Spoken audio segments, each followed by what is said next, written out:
Bismillahirrahmanirrahim. Monsieur le Président, Mesdames et Messieurs les chefs d'État et de gouvernement, Monsieur le Président de la Commission de l'Union africaine, Mesdames et Messieurs, permettez-moi d'abord, à l'entame de mon propos, de féliciter la République d'Angola pour son leadership, le travail accompli, tout comme les contributions apportées à la tête de l'Union tout au long de son mandat durant l'année 2025.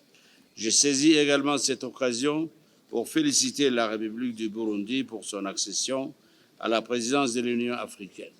Nous souhaitons au président du Burundi plein succès et nous lui exprimons le soutien de la République de Djibouti pour sa présence.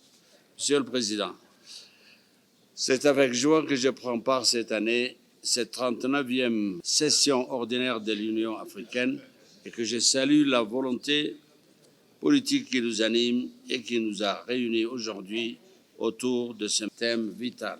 Permettez-moi tout d'abord d'exprimer notre profonde gratitude à la République fédérale démocratique d'Éthiopie pour son hospitalité fraternelle et pour l'excellente organisation de cette 39e session de notre organisation. Je tiens également à saluer l'engagement constant de la Commission de l'Union africaine en faveur des grandes priorités de notre continent.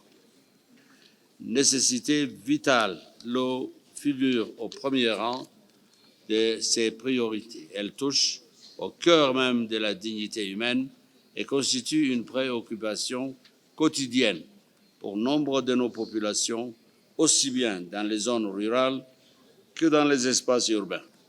Elle est aussi une condition essentielle de la réussite de l'agenda 2063, cette vision commune d'une Afrique prospère, intégrée et maîtresse de son destin que nous appelons de nos vœux.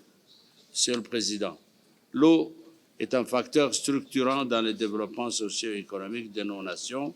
Sans eau, point d'agriculture productive, point de sécurité alimentaire. Sans eau, point d'industrialisation durable. L'accès sûr et équitable à cette ressource conditionne l'amélioration des conditions de vie, la création d'emplois et la réduction des inégalités. Nous en sommes tous conscients, notre continent fait face à une répartition profondément inégale de ces ressources hydriques. Certains de nos pays sont confrontés à un stress hydrique sévère, tandis que d'autres subissent de manière récurrente des inondations dévastatrices. Une telle situation révèle l'ampleur des défis auxquels nous sommes collectivement confrontés.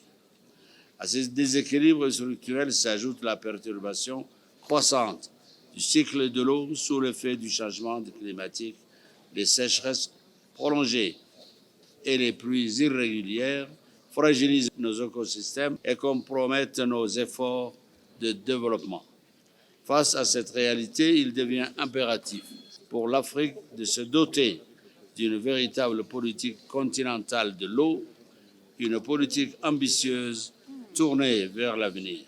Cette politique doit encourager les interconnexions hydrauliques régionales à l'image des projets que partagent les bassins fluviaux ou de transfert d'eau entre zones excédentaires et zones déficitaires.